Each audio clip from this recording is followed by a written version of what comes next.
అందరికీ నమస్కారం. ఈరోజు మా అల్లూరు సీతారామరాజు జిల్లా చిన్న రివ్యూ మీటింగ్ ఏర్పాటు చేసుకున్నాం. ముఖ్యంగా ఇక్కడ ఉన్నటువంటి పరిస్థితుల గురించి, అలాగే ఇక్కడ ఉన్నటువంటి అవసరాల గురించి, విద్య, వైద్యం, అలాగే వ్యవసాయం, త్రాగునీరు, సాగునీరు, రోడ్లు, వీటి గురించి మాట్లాడుకోవడం జరిగింది. ముఖ్యంగా ఎక్కడైనా రాష్ట్రంలో ఏదైనా ఒక విపత్కరమైన పరిస్థితి జరిగితే,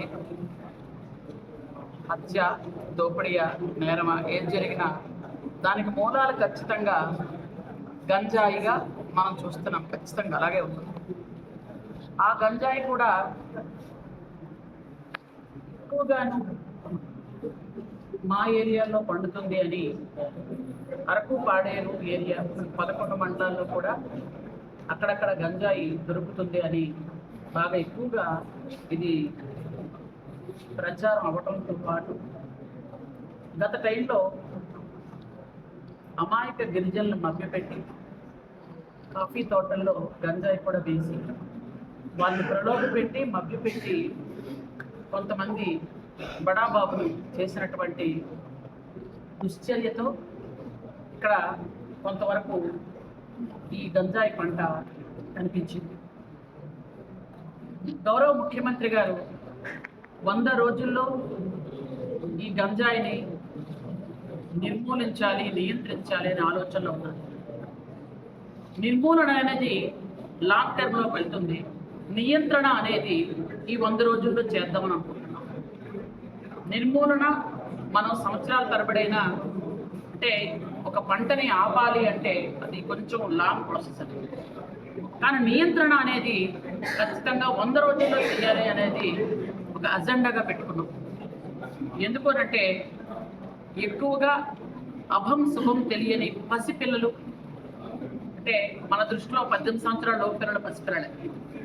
అలాంటి పిల్లలు స్కూల్స్లో స్కూల్ బ్యాగ్తో పాటు గంజాయి కూడా తీసుకెళ్లే పరిస్థితి వచ్చింది. అంటే గత 5 సంవత్సరాలుగా అన్ని సిస్టమ్స్ని కూడా పూర్తిగా పొల్యూట్ చేసి చిన్నపిల్లలను కూడా గంజాయికి, మారక ద్రవ్యాలకి అలవాటు చేసి మత్తు పదార్థాలతో పిల్లలు ఏం చేస్తున్నామో తెలియని అపస్మారక స్థితిలో కూడా కొన్ని తప్పులు చేసి జైల్లో మగ్గిపోతూ ప్రాణాలు కూడా కోల్పోతున్న పిల్లల్ని దృష్టిలో పెట్టుకొని మాకు కలచివేసి ఈరోజు గౌరవ ముఖ్యమంత్రి గారు ఒక సబ్ కమిటీ కూడా వేశారు.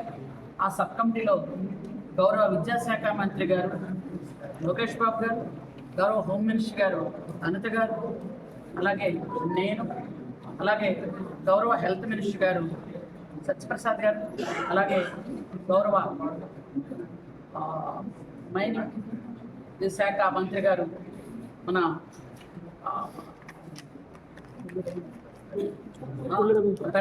రవీంద్రనాథ్ గారు, వీళ్ళంతా అందరం కూడా 5 కూడా ఉన్నాం. మేము 5 కూడా సబ్ కమిటీ మీటింగ్ కూడా ఏర్పాటు చేసుకునేటప్పుడు ముఖ్యమంత్రి గారు ఒకటే చెప్పారు, ఏ స్కూల్లో కూడా గంజాయితో పిల్లలు చనిపోయారు అనేది తెలియడానికి వీల్లేదు. ఖచ్చితంగా గంజాయి మాత్రం నియంత్రించండి అని మాకు ఆర్డర్స్ కూడా ఇచ్చారు. దానిలో భాగంగా వారంకో 10 రోజులకు ఎక్కడికో దగ్గరికి వెళ్ళి ఖచ్చితంగా అందరినీ మోటివేట్ చేయడం కానీ, చెప్పడం కానీ. ఎందుకంటే మన్యం జిల్లాలో ఆల్రెడీ ఒక మీటింగ్ ఏర్పాటు చేసుకున్నాం. ఎందుకంటే ఒరిస్సాలో ఏదైతే గంజాయి పండుతుందో, అంటే మన 11 మండలాలు చూపిస్తున్నారు, అలాగే మన పక్కనే ఉన్న ఒరిస్సా కూడా ఈ గంజాయి పండించడంలో వాళ్ళు కూడా ముందున్నారు. అక్కడ ముఖ్యమంత్రి గారితో మన ముఖ్యమంత్రి గారు కూడా మాట్లాడి దాన్ని కూడా అక్కడ ఇటువైపు ఎలా వస్తుందంటే మన్యం జిల్లా నుండి వస్తుంది, అల్లూరు సీతారామరాజు జిల్లా కూడా అటువైపు నుండి వస్తుంది. అవి కారులోనో జీపుల్లోనో కాదు, బస్సుల్లో కూడా తీసుకొచ్చేస్తున్నారు. తీసుకొచ్చేటప్పుడు ఈ బడాబాబులు కాకుండా చిన్న చిన్న పిల్లలు, గిరిజన పిల్లల్ని ఉపయోగించుకోవడం వల్ల వాళ్ళ భవిష్యత్తు పూర్తిగా అంధకార బంధువులు అయిపోతుంది. కాబట్టి మేమంతా అనుకోవడం ఏంటంటే పిల్లల్ని పూర్తిగా చదువుల మీద దృష్టి పెట్టి 10th వరకు ఎట్లాగైతే మనం 10th వరకు ఎలాగైతే మనం స్కూల్స్ నిర్బంధ విద్యలో మనం ఉంచాము, అలాగే +2 కూడా మనం గిరిజన పిల్లలకు ఏర్పాటు చేసుకున్నట్టయితే పిల్లలందరూ కూడా చదువు మీద దృష్టి పెట్టి, అలాగే గిరిజన రైతులు ఎవరున్నారు వాళ్ళందరికీ కూడా ఇంత పూర్వంలాగే 16 పథకాలు, గిరిజనులకు 16 పథకాలు ఇంత పూర్వం ఇలాగ అందించేవాళ్ళం. ఇప్పుడు మళ్ళీ ప్రభుత్వం అందిస్తూ రైకా రుణాలు కానీ, 90%తో సబ్సిడీ విత్తనాలు, ఎరువులు కానీ, అలాగే వ్యవసాయ పనిముట్లు కానీ ఇస్తూ, అలాగే వాళ్ళకి కావలసినటువంటి ట్రాక్టర్స్ కానీ, పనిముట్లు ఏవైనా కానీ సబ్సిడీతో ఇస్తూ గిరిజన రైతులని ప్రోత్సహించడం. అలాగే ఈ ఏరియాలో ఉన్న 11 మండలాల్లో ఉన్నటువంటి రైతులందరినీ కూడా ప్రోత్సహించి ఐటీడీఏ ద్వారా వాళ్ళకి ఏ ఇన్సెంటివ్స్ ఇవ్వాలో అవన్నీ కూడా ఇచ్చే విధంగా రైతులను ప్రోత్సహించి గంజాయి నుంచి దూరంగా ఉంచాలని, ముఖ్యంగా నేను అందరినీ కూడా చేతులెత్తి నమస్కరించేది ఏంటంటే తల్లిదండ్రులకు కానీ రైతులకు కానీ, మీరు పండించిన పంట వల్ల మన పిల్లలు అన్యాయం అయిపోతున్నారు. దయచేసి రైతులు ఎవరు కూడా గంజాయి పండించకండి, మన పిల్లల భవిష్యత్తు పాడు చేయకండి అని నేను అందరినీ రిక్వెస్ట్ చేస్తున్నాను. ముఖ్యంగా ఏదైతే గిరిజన రైతులు బాగుపడాలి అని ముఖ్యమంత్రి గారు ఆనాడు చంద్రబాబు నాయుడు గారు లక్షలాది ఎకరాలు రైతులకు ఇస్తే, అది మనం ఆ రోజు కాఫీ, అలాగే పెప్పర్, మిరియాలు ఇవన్నీ పండించి, పసుపు పండించి జీసీసీని కూడా పూర్తి స్థాయిలో మన భాగస్వామ్యమే ఉండే విధంగా చేసేవాళ్ళు. ఈరోజు మన కాఫీ తోటల్లో గంజాయి ఉంది అంటే ఒక గిరిజన మహిళగా నేను భయపడుతూ బాధపడుతాను. ఎందుకంటే భయపడ్డం ఎందుకంటే మన పిల్లలు బ్రతుకులు అన్యాయం అయిపోతున్నాయి, మన గిరిజనుల బ్రతుకులు అన్యాయం అయిపోతున్నాయి, ఆరోగ్యాలు పాడైపోయి చనిపోతున్నాయి, జైల్లో మగ్గిపోతున్నాయి. బాధపడడం ఏంటంటే గిరిజనులు, అమాయక గిరిజనులతో ఈ పంటలు పండించి వాళ్ళ భవిష్యత్తును అంధకారంలో తోసేస్తున్నటువంటి ఎవరైతే బడాబాబులు ఉన్నారో వాళ్ళ మీద దృష్టి కూడా సారించమని అధికారులను విజ్ఞప్తి చేస్తూ, ముఖ్యంగా మొన్న ఎవరైతే మేము చిన్న పాకలో చదువుకుంటున్నాము అని బురుగు, చిన్నకోవెల విలేజ్ల్లో అయితే కరెంట్ లేదు అని చెప్పారు. అక్కడ వెంటనే మన డిఓ గారు, కలెక్టర్ గారు స్పందించి వెంటనే కరెంట్ తెప్పించడానికి కూడా వెంటనే చేశారు. అలాగే ఎక్కడైతే కొండగూడు అక్కడ గ్రామంలో స్కూల్ లేదు అనగానే వెంటనే స్పందించి విద్యాశాఖ మంత్రిగా లోకేష్ బాబు గారు 15 లక్షలు వెంటనే శాంక్షన్ చేశారు. అలాగే ఇంకా 408 స్కూల్స్ కూడా ఇట్లాంటి స్కూల్స్ అన్ని ఐడెంటిఫై చేశాము. గత నాడు నేడు అని అప్పటి ముఖ్యమంత్రి గారు ఏం చేశారో నాకైతే తెలియలేదు. నాడు నేడని స్కూల్స్ అలా చేస్తున్నాం, ఇలా చేస్తున్నామని వాళ్ళ 3 రంగులు వేసుకొని నిధులన్నీ దుర్వినియోగం చేసి రంగులు వేసుకోవడానికి మాత్రమే నిధులను ఖర్చు పెట్టి పిల్లలకి స్కూల్స్ లేకుండా చేశారు. 408 స్కూల్స్ ఈరోజు మా కలెక్టర్ గారు కానీ, డిఓ గారు కానీ, మా వాళ్ళంతా ఐడెంటిఫై చేసి దానికి 57 కోట్లు కూడా ఎస్టిమేషన్స్ కూడా వేసి ప్రభుత్వానికి పంపుతున్నాం. త్వరలో అవి శాంక్షన్స్ వస్తాయి. అలాగే కొన్ని రోడ్స్ కూడా అర్జెంటుగా పీఓ గారు, కలెక్టర్ గారు కూడా స్పందించి కొన్ని రోడ్స్ కూడా ఇప్పుడు ఎన్ఆర్జీఎస్లో రోడ్స్ పెడుతున్నాం.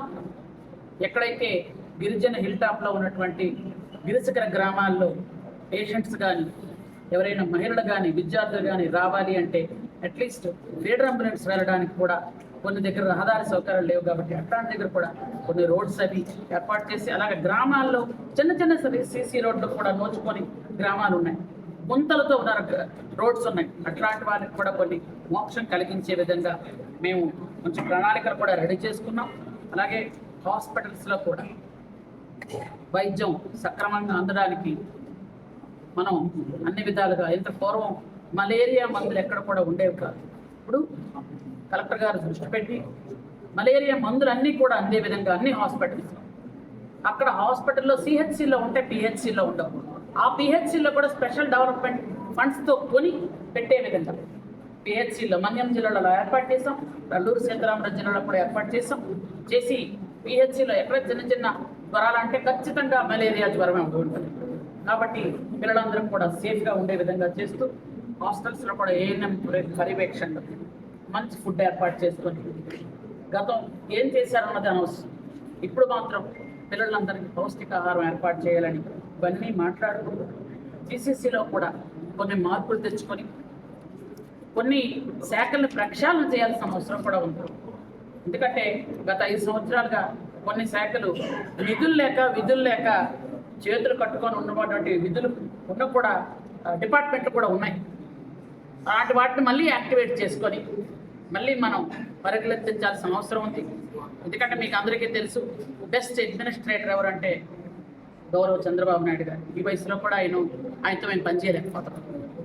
కాబట్టి ఎందుకంటే మనం 5 సంవత్సరాలు వెనక్కి వెళ్ళాం. అంటే 5 సంవత్సరాలు అంటే నాకు తెలిసి ఎంత వెనక్కి వెళ్ళామో, ఎందుకంటే రాజధాని లేని రాష్ట్రంగా ఉన్నది అంటే మందే అనుకుంటాను నాకు తెలిసి.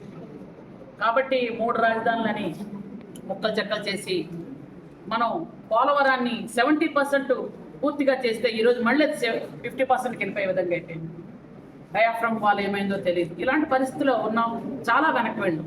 మళ్ళీ కంపెనీస్ రావాలి, పెట్టుబడిదారులు రావాలి, ఇవన్నీ చేయగల సమర్థులు అంటే చంద్రబాబు నాయుడు గారు. కాబట్టే అందరూ ప్రజలందరూ కూడా, ప్రజల ప్రభుత్వం ఇది, ప్రజలందరూ కావాలి అని చంద్రబాబు నాయుడు గారు ముఖ్యమంత్రి అయితేనే ఈ రాష్ట్రం ఈ అప్పుల నుంచి, ఈ కష్టాల నుంచి గట్టెక్కుతుందని ఈరోజు ఆయన చంద్రబాబు నాయుడు గారిని ముఖ్యమంత్రి చేసుకున్నారు. కాబట్టి అందరూ భాగస్వామ్యంతో మనం పనిచేసుకొని మన రాష్ట్రాన్ని అభివృద్ధి చేసుకొని ముఖ్యంగా మన గిరిజన ప్రాంతాలని అభివృద్ధి చేసుకుందామని తెలియజేసుకుంటున్నాం. Thank you.